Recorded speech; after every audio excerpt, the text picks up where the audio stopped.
All right, thank you very much, Frank. It's Roger and Dean are here right now, and we're discussing, of course, the horrific mass shooting on the Danforth. Last night, about 10 o'clock, a gunman apparently walking down the street, opening fire on several restaurants, possibly, and on people on the street out enjoying a beautiful evening. A second such horrific incident this year. We also have the Bruce McArthur investigation. It has been a terrible year right now. And joining us, talk a little bit more about how to process these horrific situations that have unfolded here in Toronto is Nicole McCance, a psychotherapist. And Nicole, thank you very much for joining us this morning. Good morning, Nicole. Thanks for having me. So how do we begin to allay the fears for parents? You know, we're really proud to be a family show here. That's why we've chosen not to show that horrifying video of the attack. It's available everywhere online.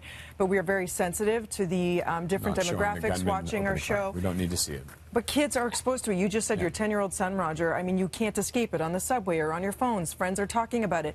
So how do parents equip their children to be able to deal with this sort of horrifying information? Yeah. So first we have to listen.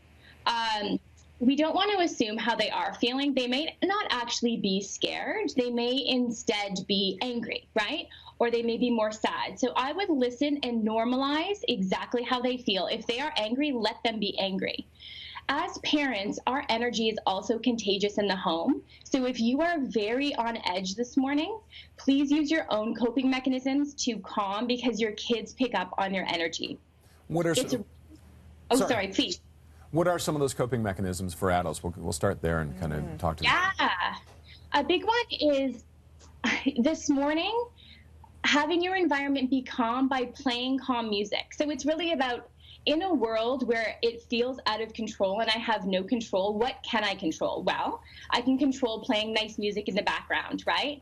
I can control tonight canceling some plans if we need to, all being together and watching a funny movie. I can control holding my kids a little tighter before I send them off to school.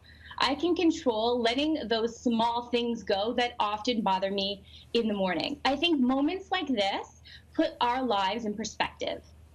It's so true. And then at the same time, everyone's desperate right now for information as we process it. And it's you are angry, you are mad, you're sad, you want to know why. Who is this person? What motivated them? How do we stop these people from going this far in the future? How do we ensure our safety when we just want to enjoy a summer evening on a beautiful street, you know, in Greektown or wherever in the world? So how do you mitigate the damage there, where you want to know information, but you don't want to expose your children to that same information while you're taking it in?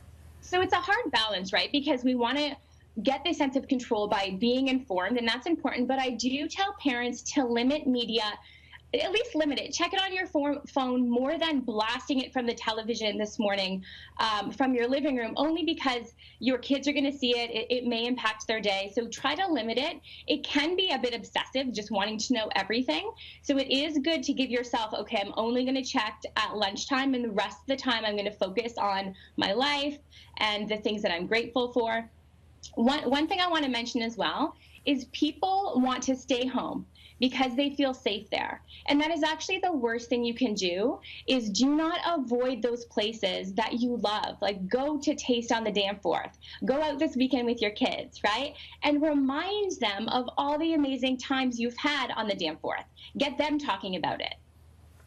And I'd just like to go back, Nicole, for a minute, back to talking about kids might be angry, they might be sad. What are some of the things we can look for with our children when it comes to that?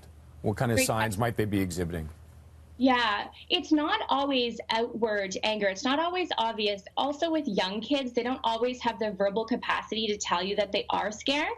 Sometimes it can show up actually as like stomach aches, headaches, change in appetite, not sleep. They just seem a bit off. They're not sleeping, like they're still on their iPad. It's 10 p.m., right? Also checking in with their teacher. If you're feeling like they're off in a week or two, you might want to check in with their teacher if there's any difference, if they're being different at school. And how do we reassure ourselves, you know, as adults, that we're strong enough to model this sort of behavior for our children, or just in general? There might be a lot of people who feel like they're paralyzed with fear, grown adults. And I think it's very normal and common, yes. I think we have to remind ourselves that this is rare. I know in a world 2018, it feels like it's everywhere we turn, but thinking about all of the times we've been on a patio this summer and we've been perfectly fine and nothing has happened, our brain tends to think of, oh, this could happen again, right? So remembering that you are safe, doing lots of self-soothing, whatever that is for you, doing all those things, being close to your family and friends would also be important. Are there some self-checks you can do with like this? Because it has been a terrible year in this city. There's been a lot of negatives, sadly, with what has happened with the van attack and the Bruce McArthur investigation and now this. Are there some self-checks you can do to just go, you know what, I'm feeling this. This is kind of deterring me from having a normal day or a normal day. Or what should you be looking for?